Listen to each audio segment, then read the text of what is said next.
Hey everyone, Radhe Radhe सभी को, जय Shri Krishna. Welcome back to new blog. कैसे हो आप सब? उम्मीद करती हूँ कि आप सब बहुत अच्छे होंगे गाइस। फिलहाल हम भी बहुत बढ़िया, आप सबकी दुआ से। सो गाइस, मेरे प्यारे से ब्लॉग में आप सबका स्वागत है। मेरा ब्लॉग हो रहा है सुबह के 7:40 से शुरू।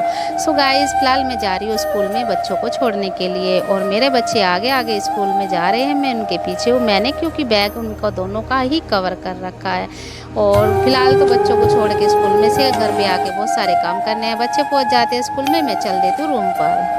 बट मैं आकर रूम पर स्नान वगैरह, झाड़ू पोछा मैंने कर लिया था, और फिर उसके बाद में मैंने लाला जी को भी स्नान करा दिया था, क्योंकि आज नागपंचमी भी है। और नागपंचमी की आप सबको हार्दिक शुभकामनाएं। खुश रहिए, हैप्पी रहिए, ऐसे मुस्कुराते रहिए। और यहाँ पर मेरी पूजा पाठ हो जाती है शुरू। सबसे पहले मैं भोलेनाथ जी को जल समर्पित करती हूँ, और फिर उनको फूल वगैरह और बेलपत्र, क्योंकि आज कि शिव पूजा जरूरी है ज़्यादा ही करनी, क्योंकि आज नागपंचमी भी है। नाग देवता जी की आज पूजा की जाती है, अर्चना की जाती है। और मंदिर में मैं अभी तक नहीं गई हूँ, पहले मैं घर पे पूजा करती हूँ, उसके बाद में मैं मंदिर में जाती हूँ। तो फिलहाल मैं सभी को यहाँ पर जल से छींटा देकर स्नान करा देती हूँ, और फिर उनको तिलक वगैरह लगाकर भोलेनाथ जी की आराधना वगैरह जो भी हमारे से आता है, मंत्र जाप या आरती वगैरह जो आप सब कर सकते हो। मैं जितना करती हूँ, मेरे से इतना होता है, मैं इतना ही करती हूँ। सो गाइस, यहाँ पर मैं पूजा पाठ मेरी हो रही है। आरती में भगवान जी को धूप दीप दिखाकर कर रही हूँ, और पूरे दिन की भोलेनाथ जी यानी अपने भगवान यानी सभी भगवान जी से समय याचना कर लेते हैं कि हमारे दिन अच्छे जाए, पूरा दिन के जो भी कार्य है हमारे अच्छे से निपट जाए, और सारे कार्यों में आप सब दुआ से सफलता मिले। फिलहाल मेरी पूजा पाठ हो गई थी, और थोड़ी देर में मंत्र जाप भी करती हूँ बैठ के, और उसके बाद में मैं मत्था टेक के भगवान जी के सामने, और फिर बाहर चलेंगे जल देने के लिए सूर्य देवता जी को। तो चलते हैं बाहर।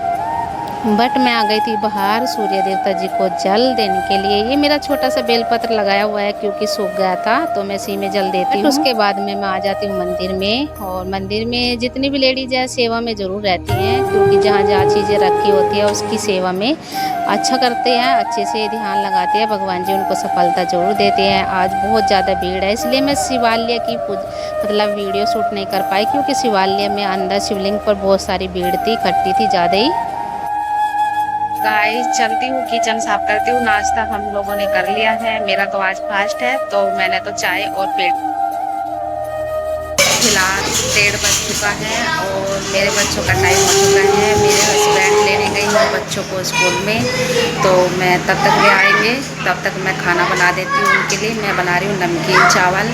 सो गाइस, आज थोड़ा काम ज़्यादा है, इस वजह से थोड़ा बीच में वीडियो शूट नहीं कर पाई, और बने रहना आप सब। मैं नमकीन चावल बना देती हूँ फटने से, जब तक स्कूल से बच्चे आएंगे। ठीक है गाइस, चलिए। तो गाइस, मैंने एक आलू काटा है, टमाटर और एक हरी मिर्च, और सारी चीज़ें मैंने यहाँ पे अच्छे से बनानी कर दी है शुरू, क्योंकि नमकीन चावल मैं बहुत सिंपल तरीके से बनाती हूँ बच्चों के लिए। मेरे बच्चों को सिंपल तरीके से ही नमकीन चावल बहुत अच्छे लगते हैं, उनको यही पसंद आते हैं।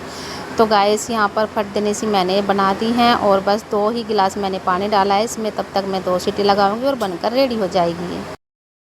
सो गाइस, बाहर चलते हैं, देख के आते हैं मौसम कैसा हो रहा है। फिलहाल तो नमकीन चावल मैं बना के आ गई हूँ, और वे भी आने ही वाले हैं बच्चों को लेकर। आज मैं स्कूल में नहीं गई हूँ, घर पे ही हूँ, क्योंकि मेरा गाँव में ज़्यादा फैला हुआ है गाइस, क्योंकि हमारे यहाँ पे कुछ गेस्ट आए हुए हैं गाँव से। तो सुबह से लग जाती हूँ खाना बनाना, कभी कुछ करना, काम नहीं निमट के दे रहा है। और फिलहाल तो बाहर आई हूँ ग्रिल के पास, और गाइस धूप बहुत ज़्यादा तेज़ निकली हुई है, और फिलहाल में खाना बना रही हूँ सबके लिए, क्योंकि टाइम भी हो रहा है भूख का, 1:30 बज चुका है। क्योंकि सुबह भी हम लोगों ने लेट ही खाया था, और लेट ही हुआ था नाश्ता भी, तो खाना भी लेट ही होएगा, फिर शाम को भी लेट ही होएगा। रात तो ऐसा होया कि लाइट चली गई थी, 1:30 बजे लाइट आई, उसके बाद में मैं सोई कुछ, फिर बेचैनी लगी रही, ऐसे नींद नहीं आई। कुछ तो गर्मी थी, और कुछ लाइट चली गई, और फिर 1:30 बजे लाइट आई, तब हम जाके सोए। सुबह मैंने अलार्म सुना 5 बजे, लेकिन फिर सो गई, नींद इतनी ज़्यादा आ रही थी। फिर सुबह लेट हो गई, क्योंकि जैसे हम रात को जल्दी सोएंगे, ऐसे ही हमारी आँखें जल्दी खुल जाती है, नहीं तो हम लेट सोएंगे तो लेट ही उठेंगे। और हमारे साथ ऐसा ही हुआ गाइज, रात लाइट की वजह से हम लोग इतना लेट सोए बहुत ही। फिर सुबह मैं पूरे 6:30 बजे आँख खुली, मैंने फटाफट बच्चों के लिए पराठे वगैरह बनाए। इतना मेरा सर में दर्द हो गया कि अब लंच बच्चों का कैसे मैं पूरा करूं। वो तो अच्छा था कि मैं पराठे बना दिए जल्दी जल्दी में और लंच बना के जल्दी से बच्चों को रेडी किया, फिर स्कूल में छोड़ के आई।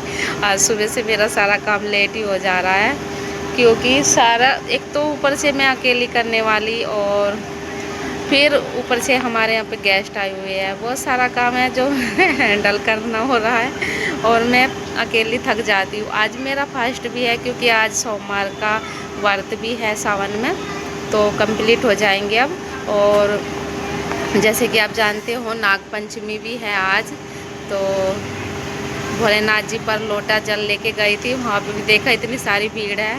आज पूरा ही दिन ऐसा हो गया कि मतलब कि जितना जल्दी मैं सोचती हूँ रही आज काम करूँगी, इतना जल्दी नहीं हो पाया। जैसे मंदिर में गई, वहाँ सोचा कि मैं जल्दी से जल चढ़ा के आ जाऊँगी, लेकिन वहाँ पर भी मैं इतना लेट हो गई क्योंकि लाइन लगी हुई थी। ऐसा तो नहीं है कि मेरे लिए ही दरवाज़ा खुला है, सब भक्त आए हुए होते हैं, तो सभी लाइन वगैरह में जाके जल चढ़ा रहे थे। ऐसे ही मुझे भी लाइन में लगना, लेकिन मैं लाइन में नहीं लगी, मैं दूसरे गेट से पीछे से जल चढ़ा के भोलेनाथ जी को जल्दी से आ गई। जैसे मैं डेली आती हूँ, मैं वहीं से, मेरा मतलब मुझे अच्छा लगता है भोलेनाथ जी को पूजा पाठ करना, जल चढ़ाना। मैं जहाँ पर डेली पूजा करती हूँ खड़ी होकर, मुझे वहीं पर ही अच्छा सूट सा आता है। जैसे दूसरी जगह खड़ी हो जाती हूँ, मुझे ऐसा लगता है कि आज यहाँ से मेरी पूजा कंप्लीट नहीं हुई है, ऐसा लगता है कभी कभी। तो मैं उधर से जाती हूँ, उधर से पूजा करके जल्दी आ गई, और फिर आगे मैंने सबके लिए नाश्ता तैयार किया। और फिलहाल तो वे गए हैं बच्चों को लेने, आज मैंने कहा कि आप ले आओ, मैं थक चुकी हूँ वैसे भी, और धूप हो रही है, मैं जाऊँगी फिर आगे खाना बनाऊँगी, मैं ज़्यादा ही परेशान हो जाऊँगी, फिर बीमार भी हो सकती हूँ। इससे अच्छा है कि आप ले आना। तो वे लेने जा रहे हैं और बच्चे आएंगे, अब खाना खाएंगे, थोड़ी देर सोएंगे, बाद में जो टाइम बचेगा उनका 4 बजे फिर ट्यूशन जाएंगे बच्चे। 4 बजे ट्यूशन जाएंगे हमारे बच्चे, और उसके बाद में 6 बजे आते हैं। थोड़ा टाइम मिलता है बच्चों के साथ, बस ये है पूरा दिन कभी स्कूल में कभी ट्यूशन में बच्चे इधर उधर ही रहते हैं, और ये है ऐसे ही निकल जाता है, ये टाइम होता है सही। सो गाइस, फ़िलहाल तो मौसम बहुत अच्छा हो रहा है, हल्की हल्की मीठी मीठी सी धूप निकली हुई है, और बस ये है कि धूप में निकलते हैं ना गर्मी लगती है, वैसे तो ठीक ठाक है, हवा भी चल रही है हल्की हल्की सी। और आज मेरे ब्लॉग में आप सबको इतना सब कुछ देखने को मिलेगा। प्लीज़ मेरे ब्लॉग में अगर नए हैं ना, तो चैनल पर सब्सक्राइब करना बिल्कुल भी मत भूलना गाइज, और वीडियो अच्छे लगते हैं लाइक कमेंट शेयर ज़रूर करना, ब्लॉग पसंद आता है ज़रूर बताया करो, और इसी तरह से प्यार भरा सपोर्ट देते रहना गाइज, इसी तरह से हमें भी आगे पहुँचाते रहना। और आप सबकी ही दुआ है, जहाँ हम खड़े हैं मतलब इतनी आगे पहुंच गए हैं, तो और भी आगे पहुंच जाएंगे जैसे कि आप चाहेंगे। सो गाइस, बने रहना ब्लॉग के एंड तक, ठीक है गाइस। चलते हैं अंदर, नमकीन चावल देख के आती हूँ बन गए हैं या नहीं बने हैं, ठीक है गाइस, आप सब बने रहना। फ़िलहाल शाम के बज चुके हैं 5:30, और मैं अब जा रही हूँ बच्चों को लेने के लिए ट्यूशन, क्योंकि छुट्टी होने वाली है बच्चों की। मेरे हस्बैंड जा चुके हैं ड्यूटी, और हम लोग अभी थोड़ी देर में मतलब खाना वाना भी बनाएंगे, तो तैयारी भी करेंगे। और आज के मेरे ब्लॉग में गाइस इतना ही। प्लीज़ लाइक कमेंट शेयर ज़रूर करना, क्योंकि कुछ ज़्यादा ही बिजी हो रही हूँ मैं काम में आजकल, थोड़ा बहुत ही शूट कर पाती हूँ। तो प्लीज़ ब्लॉग अच्छा लगता है तो ज़रूर बताइए गाइज, और मेरे प्यारे से ब्लॉग में आपका हार्दिक स्वागत है, दिल से स्वागत है। इसी तरह से बने रहना, प्लीज़ लाइक कमेंट शेयर करना। तो मिलते हैं नेक्स्ट ब्लॉग में, तब तक आप सबको राधे राधे, बाय।